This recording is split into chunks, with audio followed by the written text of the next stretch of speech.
সূরা ইউসুফের 2 নম্বর লেসন হচ্ছে চরিত্র হচ্ছে মানব জীবনের সবচেয়ে দামি সম্পদ, আপনার ক্যারেক্টার। আমরা ছোটবেলায় পড়েছি না যে when money is lost nothing is lost, health is lost something is lost, character is lost সব শেষ। এটা অনেক দামি সম্পদ। সো এই মোরাল স্ট্যান্ডার্ড বা আপনার এথিক্স, এটাতে কোনো কম্প্রোমাইজ করা যাবে না। চরিত্র শেষ তো সব শেষ। বিশেষ করে যুবক ভাইয়েরা, আপনারা অনেক যুবক আছেন এখানে দেখতে পাচ্ছি। এই চারিত্রিক উন্নত চরিত্র, এটা আল্লাহ তাআলার কাছে অত্যন্ত প্রিয়, এবং যারা চরিত্র হেফাজত করতে চায়, যে যুবক, আল্লাহ তাআলা তাদেরকে সাহায্য করা নিজের জন্য অবধারিত করেছেন, তাকে হেল্প করা, যে নিজের চরিত্র বাঁচাতে চায়। রাসূল সাল্লাল্লাহু আলাইহি ওয়াসাল্লাম বলেছেন, সালাসাতুন হাক্কুন আলাল্লাহি আউনুহুম, 3 শ্রেণীর ব্যক্তিকে সাহায্য করা আল্লাহ নিজের উপর আবশ্যক করেছেন। এর মধ্যে এক শ্রেণী হচ্ছে ওয়ান্নাকিহ আল্লাযী ইউরিদুল আফাফ, এমন যুবক যে বিয়ে করে নিজের চরিত্র হেফাজত করতে চায়। সেম গোস টু ফিমেল, নারীদের ক্ষেত্রেও একই কথা। প্রত্যেকের ক্ষেত্রে, যুবক যুবতী প্রত্যেকের জন্যই তার চরিত্রটা তার জীবনের সবচাইতে দামি সম্পদ, এবং এটা হেফাজতের একমাত্র মাধ্যম হচ্ছে বিয়ে। বিয়ে হচ্ছে আমাদের চরিত্র হেফাজতের রক্ষা কবচ।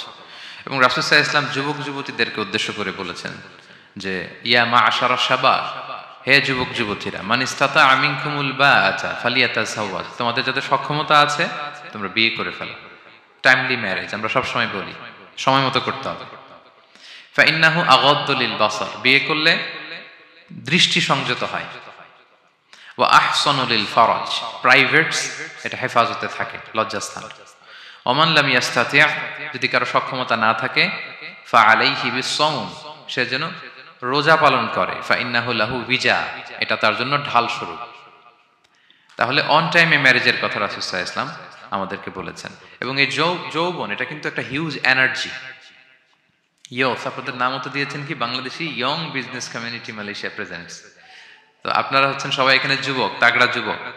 এই যৌবন, 5টা প্রশ্নের উত্তর না দিয়ে কিয়ামতের ময়দানে মানুষ পা নাড়াতে পারবে না। এর মধ্যে একটা প্রশ্ন হচ্ছে, তোমার জীবনের যে মাহেন্দ্রক্ষণ যৌবন, এটা তুমি কিভাবে কাজে লাগিয়েছো, তোমার ইয়ুথ, এটার ব্যাপারে আপনি জিজ্ঞাসিত হবেন।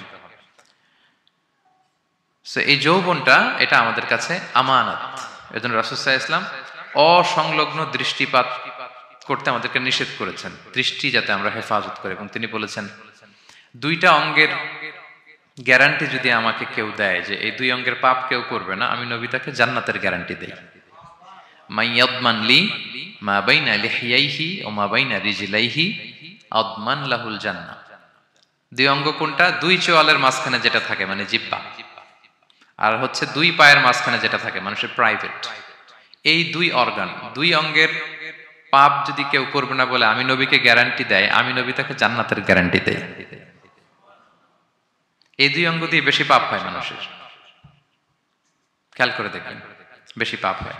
তো এই জন্য ইসলাম বিবাহ বহির্ভূত সকল সম্পর্ককে হারাম করেছে, বিয়েকে হালাল করেছে। বিয়ের মধ্যে প্রশান্তি আছে, প্রাপ্তি আছে, দায়িত্বশীলতা আছে।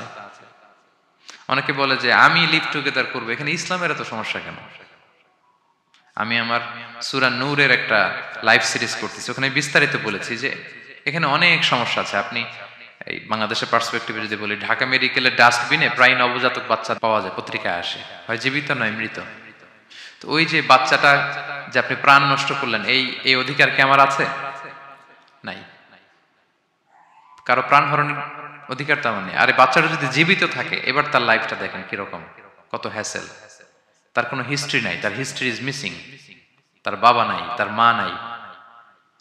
আমাদের প্রত্যেকের বাবা মা আছে, আমাদের একটা জেনেটিক্যাল ইনহেরিটেন্স আছে। আমার 14 পুরুষের জেনেটিক্যাল অ্যাট্রিবিউটস নিয়ে আমি বড় হয়েছি, আমার হিস্ট্রি আছে, তার হিস্ট্রি মিসিং। আর ইসলাম লিনিয়েজ মানে বংশকে প্রিজার্ভ করাকে খুব গুরুত্ব দেয়, এটা জরুরি। আমি একটা মেয়েকে বিয়ে করবো, ওর বাবাকে দাদাকে না জানলে আমি কিভাবে বুঝবো যে তার হিস্ট্রি কি? একটা ছেলেকে কেউ বিয়ে করবে, তার বাপ দাদা 14 পুরুষ হিস্ট্রি না জানলে তার গ্রাম নাই, তার নাম নাই, তার পরিচয় নাই। তো এই জন্য ব্যাপারটা যত সহজে আমরা বলি যে লিভ টুগেদার করলে অন্যের সমস্যা কি? মিউচুয়াল কনসেন্ট তো আছে, পারস্পরিক সম্মতির ভিত্তিতে রিলেশন হলে সমস্যা কোথায়? এইখানে সমস্যা। লিনিয়েজ প্রিজার্ভ করা যায় না, তার রাইটস ভায়োলেট হয়। ছোট্ট ছেলে মেয়েরা তাদের মায়ের আদর পাবে, বাবার আদর পাবে, এটা তার অধিকার না? তো যে ছেলেটা ডাস্টবিনে পড়ে রইলো, লেটস সে কোনো অরফ্যান হাউস তাকে নিয়ে আসলো, এতিমখানা, তো সে কি বাবা মায়ের আদরটা পায়? এই ছোট্ট ছেলে নিজের জামা নিজে ধোয়, নিজের কাপড় চোপড় নিজে গুছায়, তার বাবা নাই মা নাই, সে বাইরে বেরোলে দেখে অন্যান্য বাচ্চাদেরকে মা বাবা কত আদর করে, তার হিস্ট্রি সে জানে না। তো কত বড় অপরাধ আপনি করছেন দেখছেন। এজন্য বিবাহ বহির্ভূত সকল সম্পর্ককে ইসলাম হারাম ঘোষণা করে, বিয়েকে ইসলাম বৈধ করেছে। প্রশান্তি আছে, দায়িত্বশীলতা আছে, সামাজিকতা আছে, সভ্যতা বিনির্মাণের একটা স্ট্রাকচার্ড সিস্টেম আছে। এজন্য বিয়ে বহির্ভূত সম্পর্ক হারাম। আপনারা জানেন যে সুন্দরী জুলাইখা ইউসুফ আলাইহিসসালামকে পাপের প্রস্তাব দিয়েছিল, নিষিদ্ধ প্রেমের প্রস্তাব দিয়েছিল। 7টা দরজা বন্ধ করে ওয়াগাল্লাকাতিল আবওয়াবা ওয়া ক্বালাত হাইতা লাক, 7 দরজা লক করে বলেছিল এসো।